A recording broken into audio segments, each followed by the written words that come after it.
오늘 목요일 순서 2부 막 출발했습니다. 2부의 첫 번째 코너 잘 채운 뉴스에 정채운 씨를 모셨습니다. 어서 오세요. 네, 반갑습니다. 오늘도 잘 채워주십시오. 네. 네, 첫 소식입니다. 중화권과 동남아시아 곳곳에서 코로나 바이러스가 확산하고 있어요. 네, 태국에서는 일주일 사이에만 3만 명 이상이 확진됐대요. 진짜요? 네, 확산세가 어머. 심상치가 않습니다. 네. 그 태국 수도 방콕 거리 사진을 보니까 시민들이 다 빠짐없이 마스크 쓰고 걸어가고 있더라고요. 네. 그리고 중국 본토에서도 얼마 전에 노동절 연휴였죠. 네네. 그 연휴를 지나면서 코로나 환자가 2주 동안 2배가 늘어났습니다. 네. 홍콩에서도 최근 4주 동안 중증 성인 환자 81명 중에 30명이 코로나로 사망했고요. 아이쿠. 타이완도 최근 한 주 동안 코로나 응급진료 환자가 2만 명에 달한다고 합니다.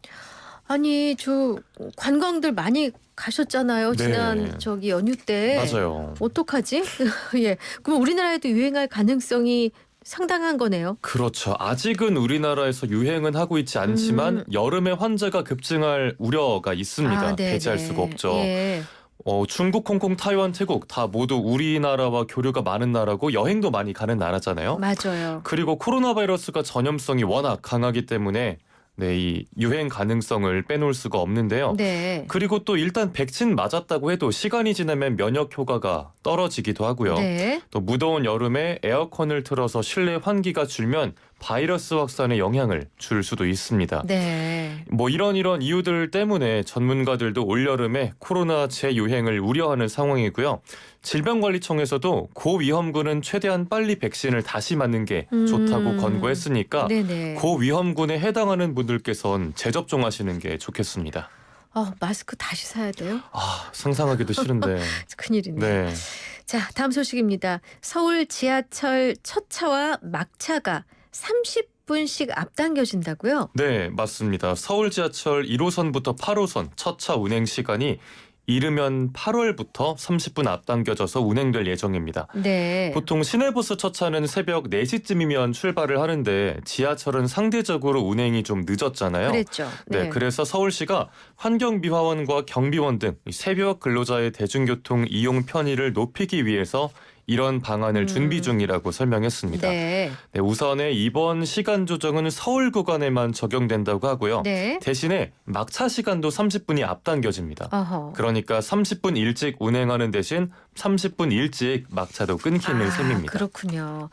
근데 사실 막차가 아쉬운 분들이 또 많이 계시거든요. 네. 조금만 더 하면 좋겠다는 분들이 있었는데 오히려 맞아요. 당겨지니까 반대하는 움직임도 있다고요. 네, 그런 이유로 반대하는 그건 분들도 아니고. 있을 거고요. 예. 네, 이번에 또 반대하는 움직임을 보인 곳은 이른바 MG 노조라고 불리는 서울교통공사 제3노조 올바른 노조입니다. 네. 네, 올바른 노조는 서울시가 새벽 노동자를 위한 정책이라고 하지만 네. 실제 수요 분석이 부족하고 불필요한 인력 에너지 낭비라고 주장하면서 아하. 전면 재검토를 주장했습니다. 네. 또 가뜩이나 적자에 허덕이는 공사 재정 상황을 더 악화시키는 행위라고 비판하기도 했고요. 그렇군요. 반면에 서울시 입장은 새벽 5시부터 5시 반 사이에 예상 탑승 수요가 많아서 첫 차 시간을 앞당기면 더 많은 시민이 이용할 수 있다고 반박했는데요. 네. 앞서 말씀하셨던 막차 시간 조정에 따른 불편은 버스 이용으로 해결을 할 수 있다고 설명했습니다. 네. 네, 서울시와 올바른 노조 간의 이견이 어떻게 조율될 수 있을지도 좀 지켜봐야 될 것 같습니다. 네.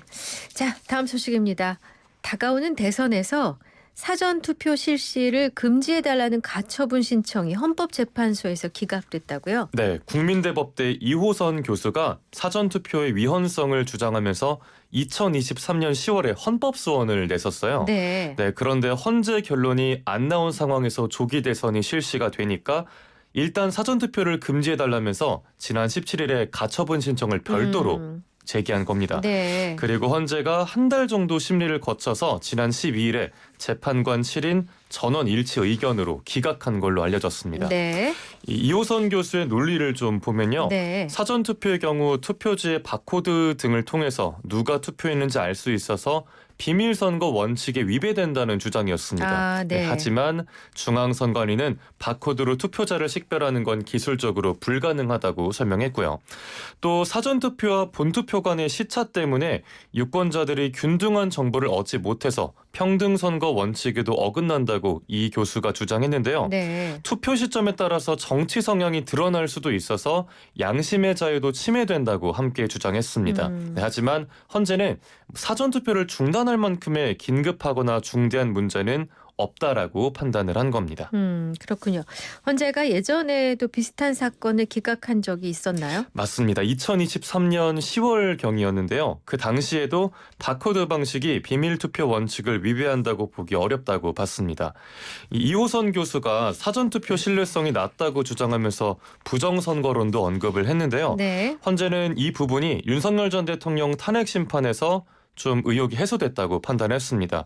다만 이 교수가 냈던 헌법소원 본안 소송은 아직 심리가 진행 중입니다. 그렇군요. 자, 다음 소식입니다. 어제도 손흥민 선수 얘기가 나오긴 했는데 가족 얘기긴 하지만 네, 손흥민 선수가 유럽 무대에서 커리어 첫 우승을 차지했다고요? 맞습니다. 오늘 새벽에 아마 일찍 일어나서 경기 본 분들 많으실 것 같습니다. 네. 저도 일하면서 틈틈이 경기 봤거든요. 그러셨어요?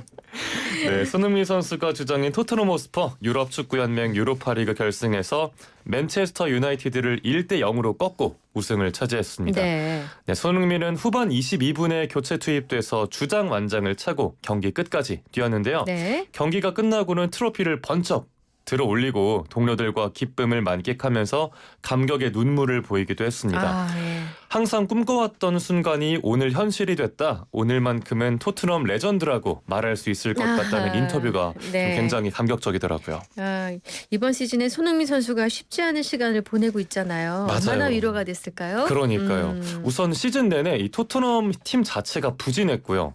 또 손흥민 선수 개인적으로도 부상도 겹치면서 부침을 겪은 시즌이었습니다. 네. 하지만 이번 우승으로 손흥민은 유럽 무대 진출 이후 15시즌 만에 메이저 대회 트로피를 품에 안았습니다. 와, 예. 또 한국 팬들에 대한 감사도 잊지 않았는데요. 허리춤에 태극기를 차고 인터뷰를 했더라고요.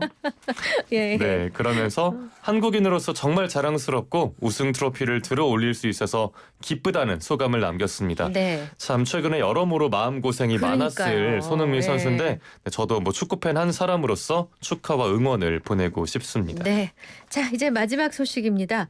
비트코인이 4개월 만에 사상 최고가를 경신했다고요. 네, 현지 시각으로 21일 미국 가상화폐 거래소죠. 코인베이스에서 비트코인 가격이 한때 109,888달러 까지 치솟았습니다. 네네. 몇 달 전만 해도 뭐 10만 달러를 뚫었다라면서 뉴스가 됐었는데 네네. 훨씬 더 올랐죠. 네. 하지만 이후에 소폭 하락하긴 했습니다. 네. 최근에 글로벌 무역 긴장 등으로 인해서 비트코인이 7만 4천 달러대까지 떨어지기도 했었는데 네. 지난달부터 반등세를 보였습니다. 이 반등의 배경을 좀 살펴보면요. 네. 우선 최근에 글로벌 무역 긴장이 일부가 완화됐고요. 네. 미국의 스테이블 코인 규제 법안 통과도 긍정적인 영향을 줬습니다. 네. 또 달러 약세가 비트코인 상승을 부추긴 요인 중에 또 하나고요. 그렇군요. 미국 텍사스주가 비트코인을 전략적 비축 자산으로 인정하는 법안을 통과시켰어요. 아하. 여기에 더해서 JP모건은 고객들의 비트코인 구매를 허용하면서 시장 분위기가 더 뜨거워졌습니다. 네. 이러면서 사상 첫 11만 달러 돌파를 눈앞에 뒀다. 이런 이야기도 나오는 상황입니다. 그렇군요. 또 오태민 교수 모시면 할 얘기가 많아지겠습니다. 저도 좀 엿들어야겠어요. 자, 그런데 미국 장기 국채 금리는 급등했다고요. 네, 미국 30년물 장기 국채 금리가 5%를 돌파했습니다. 네. 우선 무디스가 미국 국가신용 등급을 AAA에서 AA1으로 강등한 데에다가 트럼프 행정부의 대규모 감세 법안이 의회를 통과할 가능성이 커지면서 시장 불안이 다시 커진 탓인데요. 미국 국채 입찰에서도 응찰률이 저조하면서 투자자들의 신뢰가 흔들리는 중입니다. 아. 특히 연방정부의 재정 적자 확대와 부채 증가가 미국 국채 시장에 부담을 주고 있습니다. 네. 여기에 더해서 일본과 유럽의 장기 국채 금리도 올라가면서 미국 국채 매력도가 낮아지는 중인데요. 네. 이런 가운데 채권 시장은 트럼프 대통령의 정책을 좀 견제하려는 움직임을 보이고 있고요. 미 연준도 금리 인하는 쉽게 결정하지 못하고 시장 상황을 좀 전망하는 중입니다. 그렇군요.